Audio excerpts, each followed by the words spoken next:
All right. Welcome back to another episode of The Mess in the Middle. Today, my special guest is Melissa from South Dakota. We're going to dig into her story and how she serves and hopefully share some valuable stuff that will help you guys keep moving through the middle. Welcome, Melissa, to the show. No, thank you, Audra. I can't wait to chat about a topic I really love, which is the middle. I know not everybody talk about it, but we all have a middle. And I love the fact that you bring light to just that time in our lives and what it can do and how we work through it. So I'm excited. Good. So let's take a few minutes to get everybody up to speed. Guys, I'm still dealing with the broken wrist, so take it easy on me. Middle. You are in the middle. Oh, Lord, sister, you're not kidding. So let's take a few minutes to tell everybody who you are and how you're showing up in the world. Yeah, definitely. I'm Melissa. As Audra mentioned, I am from South Dakota. So if I sound like I have an accent, Dakota. not my O's, but I think I do. Really, for me, how I show up in the world and where my story got started was I navigated a season of waiting. I had a time in my life where I wanted something and it was not happening on my timeline. I was doing everything right, quote unquote, right, as the world would tell you to do to achieve an outcome, a goal, a desire that I had. And it wasn't happening.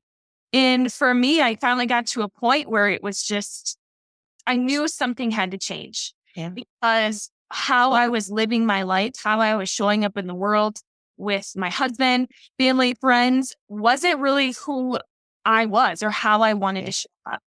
And so I really had this come to Jesus turning point where I just knew, hey, I need to find a way to navigate the way differently. I knew there had to be a better way to do that. And that's a short version of that. But that was really what started me on this journey of becoming an author, writing a book, speaking, and even transitioned me into being a freelancer where I have my now as well. And I think that's important to mention because really that journey, I think, started me on this whole journey of willingness to take risk and willingness to try and willingness to be in the middle more than I have been prior to experiencing this season of waiting.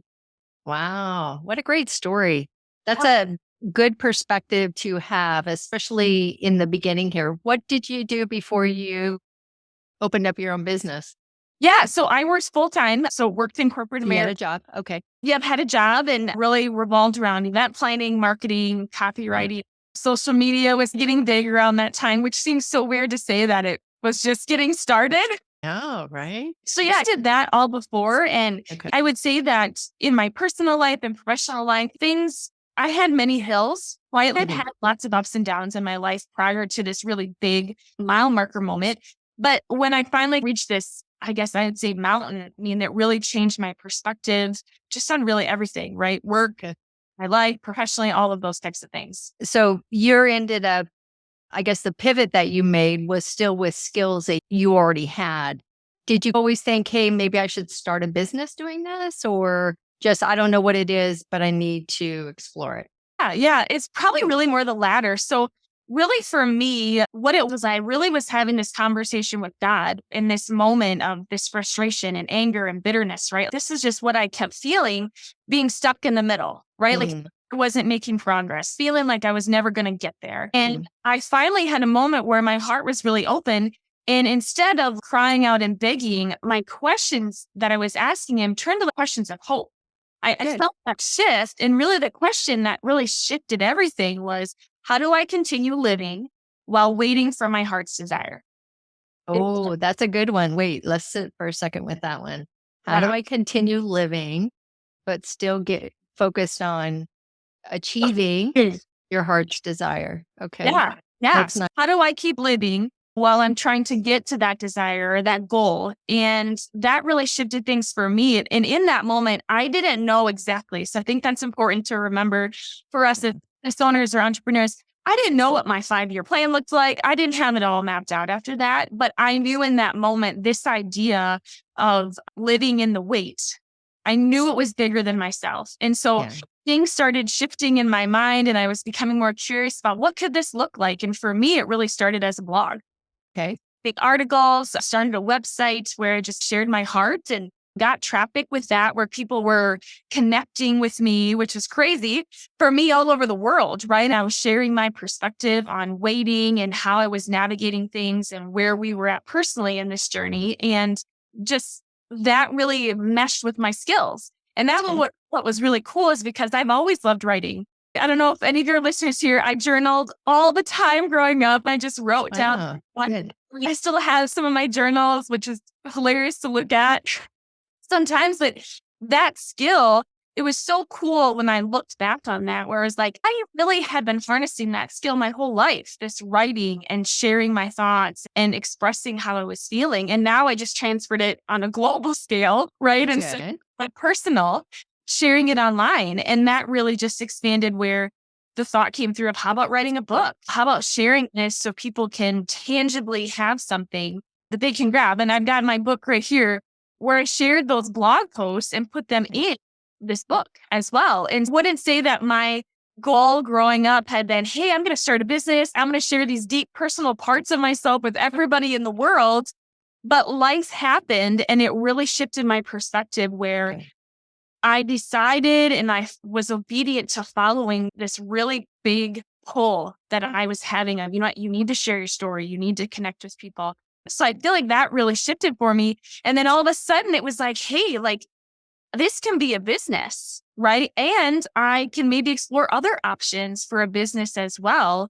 It really shifted my perspective on that. And I will never say I'm grateful for the journey because it was hard, right? I'm not going to sit here and say, oh, I'm so glad, but I am glad for what I learned, for the people I met, the skills that I gathered. I am grateful for all of that because oftentimes it is those valleys, those hard times in our life, in our business, where we learn the most, right? I feel like we're the most vulnerable, where we are willing to say, I can't figure a different way to do this, right? I need to find people and bring them into my circle because I can't do this on my own anymore.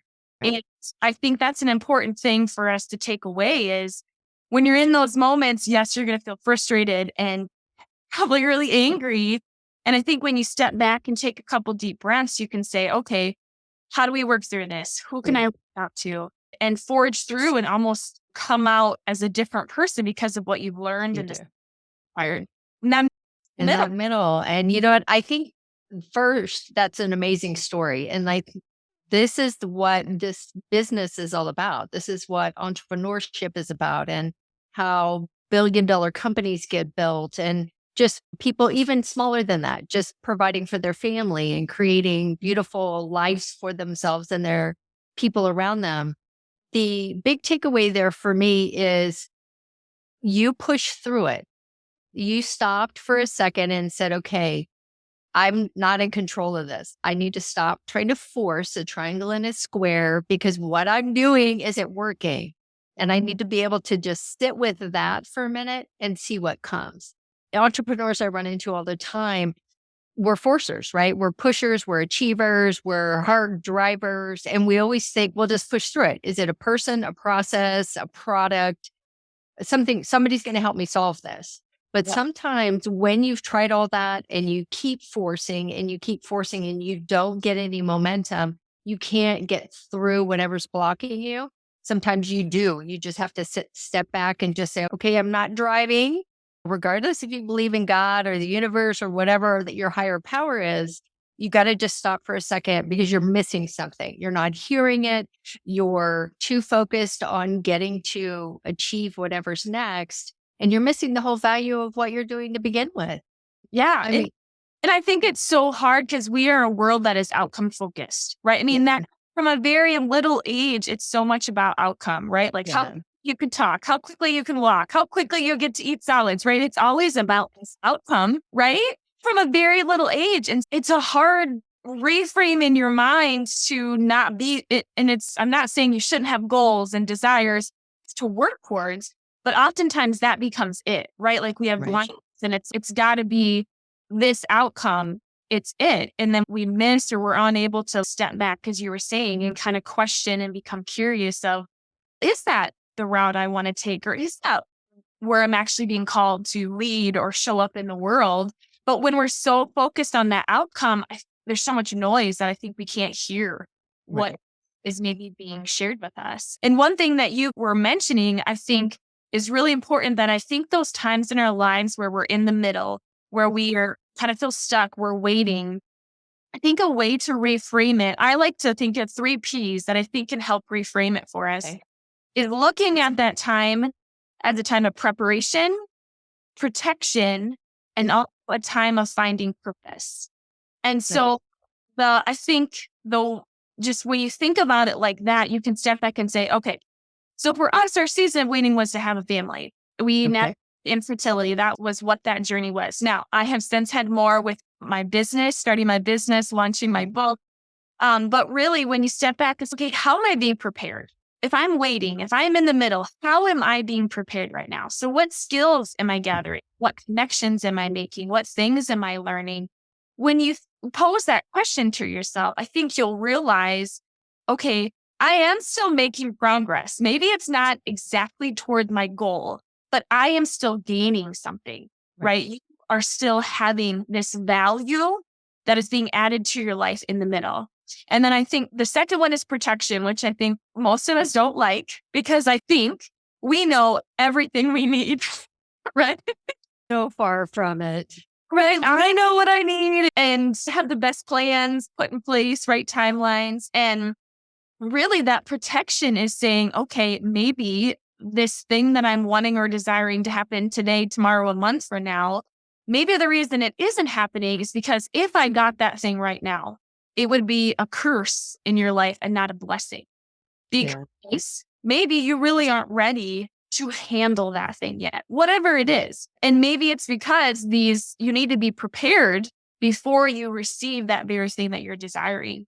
And so I think if you can frame it like that, like, hey, maybe I'm being protected. How am I being protected from getting this and I'm not ready? Because we all know those times that have happened in our lives where maybe it financially, maybe mentally, spiritually, maybe it was like, okay, this maybe didn't work out the way I wanted it to, or I needed more preparation in my life for it. So that's the second one. And then the third one is just finding purpose. I think realizing that middle, that in and of itself is still bringing about new purpose in your life. And so my example is that this journey of trying to start a family brought this new purpose for me of speaking and sharing my story more, writing a book, eventually leading me to start my own business where so I could have more control over my life because the situation reminded me I wasn't in control.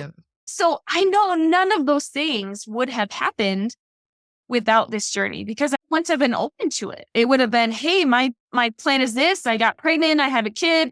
It's just this, where it just opened up so much more. And I've said it before that this journey for me, I was trying to create life, right? I wanted to become a mom and have a child, get pregnant. That was the life I wanted. But this journey itself also brought a new life to me for that passions and purpose and just wanting to share my story to help other people.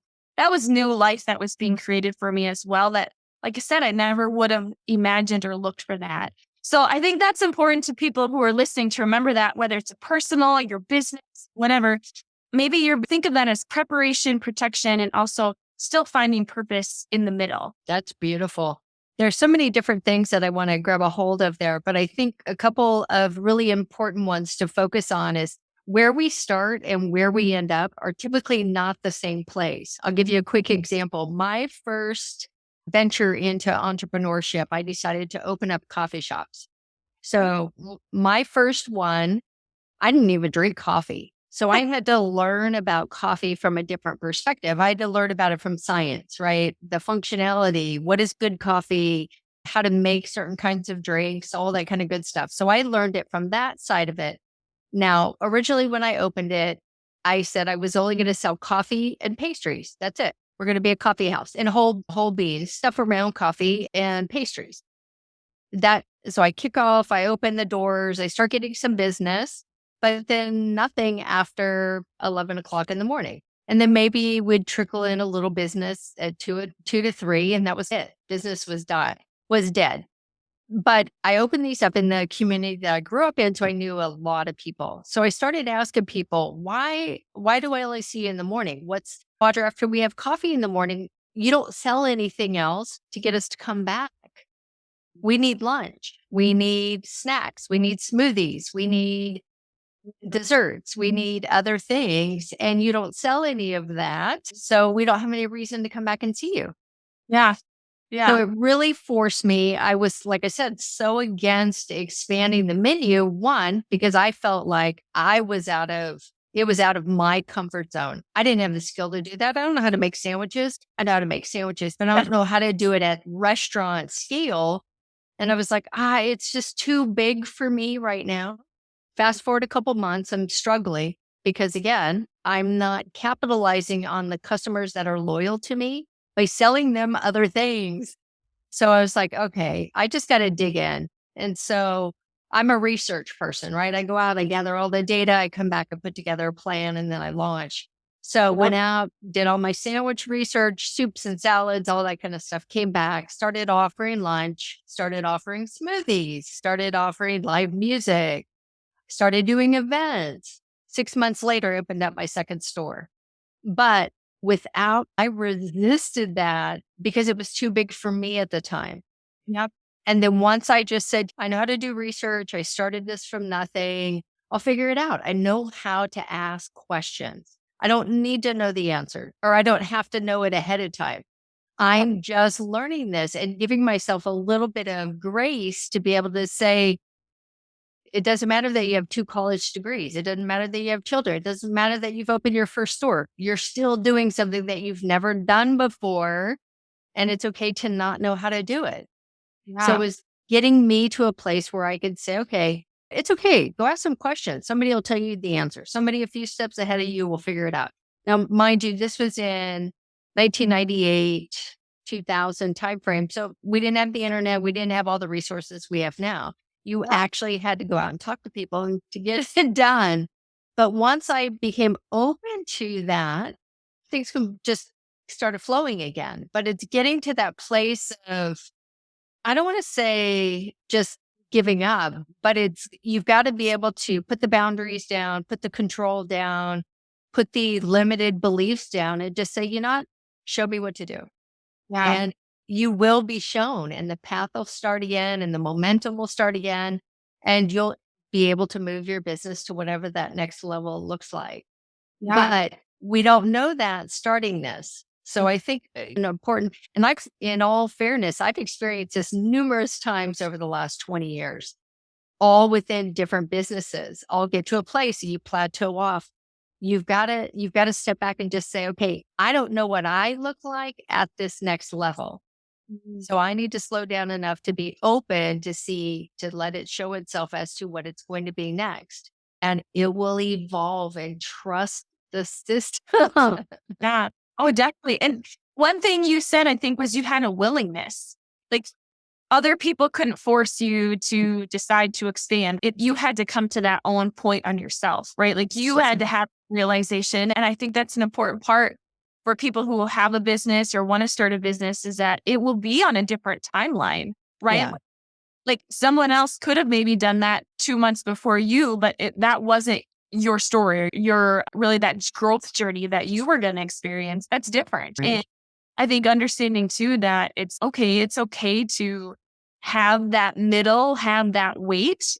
And I think that if we embrace that, I'm not saying it's fun all the time, but I really do think that can be a superpower for people who, when you embrace that time of waiting, because then instead of just rushing through and like forcing things or bypassing lessons, you actually are getting wealth and value that will be added in. Yes, it's going to be hard earned, right? Hard earned wisdom most of the time.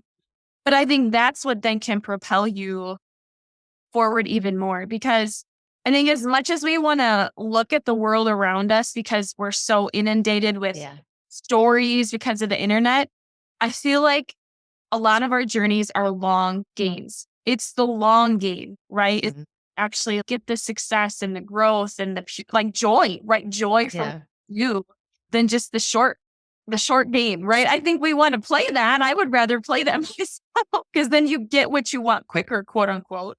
But there's so much more value in that, playing that long game and the growth and like the willingness to learn and wait and step back along that way, I would say.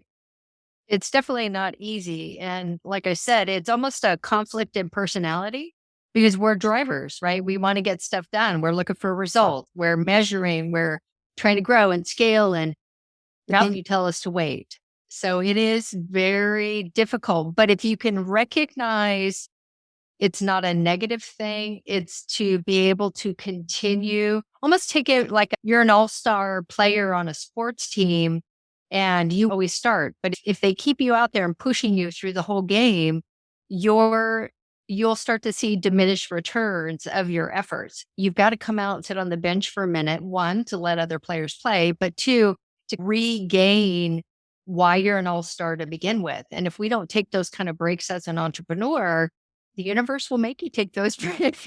Oh, literally. Like it or not, it's going to happen. But as you're seeing, I think is important too, is knowing that like these breaks and those moments, these attempts in our lives, I don't view them as punishments. No, right? no, they're growth times. Yeah. And I think it can be easy to say, I'm being punished or I did something wrong. And that's why this bad thing happened to me. And I think that there can give us that negative perception, right? You're saying it's often viewed as this negative thing. And when we go down that path, it can be really dangerous because then that's when we start to question ourselves, what we're doing. And that happens anyway when you're an entrepreneur on your own business. Imposter syndrome. Exactly. And then when you add that on, so I think when you can reframe it, not saying you have to be excited to be going through these growth journeys. It's more of an end thing where you're like, okay, they're difficult and it's still valuable. It's still beneficial for me, our business, our customers, clients, our family. That I think just gives you this renewed purpose of that time in your life where it's no longer this constant cycle of anger. It's in the journey. It's more of what am I learning? What am I gaining? How am I being protected? What is on the horizon for me once you're through that valley? Times like that is where my training so I have a degree in psychology and behavioral science, and I'm a master practitioner in NLP. When I hit walls like that, I have to stop and just say, okay, you've been trying to force this for months. Stop it. Let's just sit with it for a second, kind of, and I'll take a pad of paper and I'll just sit down and say, okay, this is where I feel like I'm blocked. And like you, I think I have journals back to 1993. I don't do it as much anymore just because I spend so much time working. But when I get stuck like that, I got to get it out of my head. Otherwise, I'm just looping with this constant, I'm stuck. I can't figure this out. What is it supposed to be? I'm not, and trying to force something, and it's not going to come then. You have to just walk away, go for a run, not for a bike ride for a little while, but do something different to be able to say, okay, I don't see it. I can't see it. I'm trying to force it. I need some fresh air and I need to just say, this is what I'm struggling. Here's a perfect example I just ran into the other day. So I'm building a platform called the Zindo and Company Marketplace. Within the marketplace, think of it like a mall. I've built my anchor stores, right? The kind of the big ones. I do WordPress hosting and tech support and a training site and all this kind of good stuff. I'm trying to simplify the process to launch and grow a business online with just one path, right? So one of the things that I've been challenged with for at least 2 years is figuring out how to set up from a technology standpoint, how to create all these different platforms into one membership that has different options. Haven't been able to figure it out. So I'll put it on my plate, go down a rabbit hole. Because I'm a builder, right? I build technology. Leave it alone. I can't figure it out. Go back and visit. Talking to a buddy of mine the other day, and he's so Audra, I haven't seen this thing come to fruition yet. Like, dude, I can't figure it out. This is what I'm trying to do. I need like a Adobe Creative Cloud membership program where they can pick and choose which tools they want with one subscription. And from a technology standpoint, nobody has that based on the tech stack that I currently have, unless I'm going to go custom coded. And then that has its own issues. So believe me, I've gone down that path. So why don't you just preset the plans? And I'm like, what are you talking about? He's like, don't give them options, just preset the plans. this bundle offers this, bundle offers this. And I was like, wait a second, what? So we talked through it because he's a tech guy like me. And I was like, come on. So I spent the last 2 days building it, and it's built now. Whoa. But I have delayed it for 2 years. It wasn't the right time. It wasn't the time. It wasn't the right Something so stupid like that. And I was like, oh my gosh, I've been trying to force this. If I would have just let it go. I even post on social media, hey, you guys, anybody know how to figure this out? And I got a lot of suggestions, but none of them would work. And just like that, it was somebody else figured it out. I was like, oh, stop it. Even somebody like me with this much experience, we still run into stuff. And sometimes it's just better to walk away from it, reapproach it at another time in another place. And that moved, and it moves the momentum forward again. Yeah. And it's so important what you're saying, to be around people like that, right? Being a community of other people that just, they're doers and thinkers, and they're curious about things and how stuff works and how it can be different. And that, because if you ask different questions, you're going to get different answers. But if that's the same question, you're going to get the same answer every time. And so that can be really powerful, like you said, of just asking those questions and getting different answers. Really? Getting good at asking questions does 2 different things. And if anybody takes anything away from this episode, besides us shifting our thought to getting through the weight versus trying to shove everything through like I have for so many years, get really good at asking questions. Nobody expects you to know everything but you. That's it. Just you. It's so true. Yeah. And I call that advocating, right? I think asking questions is really having the ability to advocate. And when you're doing that, you're advocating for your business, for your future, for your finances, your family. And I think oftentimes, and I will say even for myself, when I started all of this, I started really small, right? And I'm still very small, and I was afraid to be seen that way. And I think when you realize that the risk is worth it, right? Like, it's no scarier to start asking questions, even though you're small and you're learning, than it is to stay where you are. There's that line, right? We all come to this point in our lives where we're like, okay, I'm ready to cross that line no matter what. And that's where it can start with asking questions, right? Like, when I started my book, hey, I have this idea. I'm going to talk to who I know as a publisher. What does it look like to write a book? You just ask that question, and it can take you down this whole path, and it can show you, really, I think it can take away some of the power of that ambiguous. Yeah. Ambiguity. Yeah. I think that when you ask those questions, it can take some of that away, because we've already created the story in our mind of, oh my gosh, publishing a book is too hard. It's going to cost too much money. I don't think I can do it. And then when I ask the question, nobody's going to buy it. Yeah, no one's going to buy it. And then when he asks the question, it's, oh, that's it. I can do that. And I think that's so much of having a business and trying new things like you are with Zindo and create marketplace. It's asking questions. And then all of a sudden it's not so big or scary anymore, because the story I told myself is different than actually the story of making it happen. Is really powerful. And that's one of the things I talk about in the book. I share 7 truths about what we can do in seasons of waiting. Okay. Especially for us, we're doers, we're checklist makers, we're high achievers, overthinkers sometimes. And I share 7 truths. And so I'll share them with you here, and they can be applicable for people in different ways. And really, so what they are is, the acronym is waiting. I wanted to keep that word front in our minds, but it's worship, acceptance, investigate, trust, intentional, new, and then generosity is the last. Nice. And so, let's just pick one, for example, generosity. You mentioned a little bit of like when you step back from yourself or your problem. And that's where I think generosity is one that comes in. And I see generosity really as a form of encouragement. And so I feel like in those moments where we're in a season of waiting, where obviously we've got those blinders on, we're so focused on our outcome. When you decide to be generous to someone else, whether it's with your words of encouragement or a gift or your time, I think you just get a new perspective or a different perspective just on life and your situation, just like you did with your friend that you called. They were generous with their time, and gave that to you. And really, I think it can pay it forward. It doesn't weigh your weight, not all the time, right? But I think it can make it more bearable, I think, or make it more of an enjoyable process by putting some of those 7 truths into place. For me, when I get to a place where I feel stuck and I'm feeling ungrateful or unappreciative, I go volunteer. Yeah. Yep. Go teach a class, my superpower that the big guy gave me is I know how to help other people make money, period.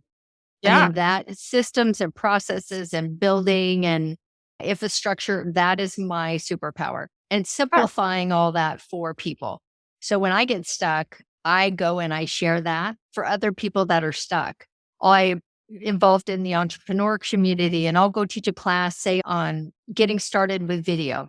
And I'm like, okay, here's the basics, just do this. And I've had people say to me, I made it this big in my mind, and this is why I have avoided it. It's like my nemesis keeps me up at night. I'm frustrated with it, but I'm angry at it, but I know I need to do it. And I just can't get around these mental blocks. And just hearing a different perspective, simplifying it, it's, oh, like you said, I can do that. That was easy. That's it. I've made it this big and it's this big. This is crazy. And then they go and they implement that and it moves them to what's next. That's how I get unstuck because then it recenters me to wait a second. You have a bigger picture. You have a bigger purpose. Stop worrying about why you're stuck. Go help somebody else. And then it pushes you back into, okay, I'm refocused. I'm grateful. I have gratitude for what I'm supposed to be doing. Stay the course. Yeah. And that's like you're generous with your time and your skills that you have. You're generous that way. And that is exactly one way to navigate that, like kind of staying with that piece of it. And I kind of shared too, the one is that investigate. And that's where you said it's that research and asking questions, and that can help you move through that weight as well. It doesn't always mean you'll get to your outcome, right? That is nothing that any of us can guarantee, as much I think we all wish we could. But that is the key piece of that time, because that's where you're asking different questions, you're meeting different people. And even for us in our journey, we started meeting new people along this way that we would have never met. We never had the information, but that more research, that advocating, asking questions. And I do really feel like that all prepared me for now having my own business, because I was willing, I think I mentioned at the beginning, willing to take these risks, right? Because I knew that what I was trying to work for or work towards was worth the risk of my comfort, that most of us don't like stepping outside. And waiting really brings that to the forefront, right? Because waiting is uncomfortable, right? It's hard. Yeah, because there's uncertainty, there's unknowns. And I feel like those will always be something that we're uncomfortable with, unless those listening like those types of things, because some people do. Yeah. But that point in my life really was like, okay, you know what? I'm gonna still maybe feel uncomfortable, but I'm willing to take that risk because we wanted to get pregnant, we wanted a family. And now even for me with my business, like it's just me. I'm the only one who is here talking about getting clients and marketing and copywriting. And I have to be willing to take the risk to say, okay, this is still uncomfortable while I'm waiting and navigating, but I know what I want my business to look like. I know what I want to do for my family, the joy that I get, what I can do for clients. And so I'm going to push through that and work through that, because I think there's a balance of knowing that if something feels off, or if just afraid, or if it's actually what I want to say, something that is harmful versus just if we're comfortable. It's a different thing. Think that something that you've touched on here, and really this whole episode has been about, there's no course, there's no coach, there's no building or process or program that you can get into that is going to prevent you from having to go through this mind garbage. It's just, yes, they can warn you it's going to happen. Yes, they can tell you how to push through it. But until you're actually going through it and start developing some skills for yourself, am I cut out to take risk? Am I comfortable, or can I push myself to get through these uncomfortable conversations, these uncomfortable times when I'm alone and it's dark and I'm scared and I don't understand what is supposed to happen next? I know where I'm going, Yep. but there's no map. There's no, I'm walking through the alley and it's only strangers back here. That comes from in here. Wherever you've got to find that strength. And it's not going out and buying a program. Don't get me wrong. That kind of stuff helps. But at the end of the day, it's just you and your business. And you've got to get to a place where you take the hits. You understand that challenges are going to come up and you're not going to have the answer. And you're either going to avoid it or dismiss it or find another way around it. People will say, if I hit a wall, I get it. I'll push against a wall a few times. And then I'll say, okay, I'm not getting through it. I either need to find a way over it, around it, under it, or find a window in another building. But I can't go through this path that I'm on right now because it's not going to work. And until you get to that place with yourself, challenges are going to be tough, man, and they're going to stop you. And you just have got to build up that resilience. Quick story, before I started this podcast, I've avoided this for 10 years because I didn't feel like I could grab a hold of something that was important enough to take up somebody's time. And this kind of came to me because I kept having the same conversation again and again with every small business that I was working with from an agency perspective. Yep. It didn't matter if they were brand new, they're at 1 million, they're trying to get to 5 million. This stuff in here is tripping them up. Yep. Same conversation, same thing about risk, same thing about frustration, scarcity, loneliness, all of that same stuff. And then I finally got it like, oh, no wonder why there are so many people out there talking about mindset. The other 80% of marketing, I could teach you with a tutorial and a SOP. Yeah. It's that 20% that people really need to focus on in their business to build a thriving business. Yeah. Oh, definitely. And what you shared there, the word that comes to mind is acceptance. Yeah. Is like accepting that with entrepreneurship, that there will be times where you're going to feel stuck or you're going to be waiting or it's going to be challenging. And I think I'll say for myself, especially when I first started, it comes down to our expectations, right? Oh, When I went full-time freelancing just this past January, so I've only been doing it now for about 5 months full-time. When I started, so you're talking about mindset, right? When I started, I said, this is going to take a while. I said to myself, I'm going to find clients, but I said it will take some time. Like I wasn't going to have 10 clients right away when I started. And I really feel like that set the tone for me, that I haven't felt like I'm in this rush or I'm getting impatient or anything. And so I think that goes back to us too, is what are those expectations that we have? And then also finding that acceptance of saying, okay, this is what it is. This is where I'm at. Maybe I don't like it and I'm upset by it, but this is where I am. And now what do I want to do different? Or like you said, how do I want to go over or under or through? But I think that acceptance is a really key turning point in our mindset of saying, this is where I am. I don't have to like it.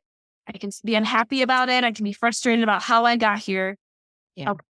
Then how to, like we said, under, over, through, window, I think is that piece to keep going. That in comparison, right? If you go back to acceptance, the other thing that weighs heavily on that is comparison of everything I see online. I'm supposed to be at $1 million after I build a funnel in the first year. I just kind of follow these 10 steps and the money's going to be there. It's recognizing that programs and training amazing creators out there getting tremendous results. But it really goes back to who are you? Who is your audience? What is your message? How are you serving or what are you selling? And then how are you doing that? The rest of those pieces are just pieces to help you along that journey. But no, I know I harped on the program thing, but because I sell courses too, but I can only give you so much information. It's what you do with it to be able to decide how far it's going to help you further down the journey. I can't remove your fear. I can't remove your self-doubt, your insecurities, your imposter syndrome, your inability to accept that it's going to be hard work. We can't do that for you, even though we just lit this beautiful path for you to follow. You're still going to have to work through that kind of stuff. So it goes back to what you said, accepting of where I'm at right now, these are the skills I have. Do I need to learn something else? Do I need to have some bigger conversations with potential customers? Does my product need to pivot? Have I found my voice and my audience? A lot of times it's just that. They haven't said out loud enough who they are and what they sell and who they serve. If they don't do that often enough, and I don't mean regurgitate it like a elevator speech, but at their core to who they are and what they're serving, how is anybody else going to know that? Yeah, definitely. And the wait can take that time and reassess. There you go. And spend some time with that. And I think a lot of it is that it seems so simple, right? Yeah. That oftentimes we're looking for this complex 10-step thing. And I can't remember the metaphor of this entirely, but it's basically as a business owner and entrepreneur, we can't just read about something and say we've actually experienced it. I can't read about France and then be like, oh, I know all this stuff about it, because it's different when you go there and you experience it. And so it's the same thing with your business. We can read about all these things, but until you actually walk through some of it, it's just different. You know it differently, you experience it differently in your body and your mind. And I think that's the exciting part about business, is that we can lean on each other, get the information we need, and then put it into practice and tinker and adjust and reiterate as you're going on this journey. Because I feel like as a business owner, you are always going to be waiting for something. Yeah. There's always going to be something you'll be navigating and waiting to happen or come to fruition. That first hire, that first million, that first client, all of those things, you'll be waiting to hit those goals and benchmarks. And so I think when you accept and know this is that journey, this is the journey I'm on, I think you can sit back and buckle in and be like, okay, let's go on that journey, versus trying to hop out and get in the next car because you think that you won't have any waiting or won't have those challenges. Nope. That one did too. And that one did too. And just taking that ride and accepting that this is the journey. That is the journey. Oh my goodness. This has been great. I've so enjoyed it. So as we get close to wrapping things up, what would be some final advice that you would give people that are listening about waiting? Help them. This is my path now.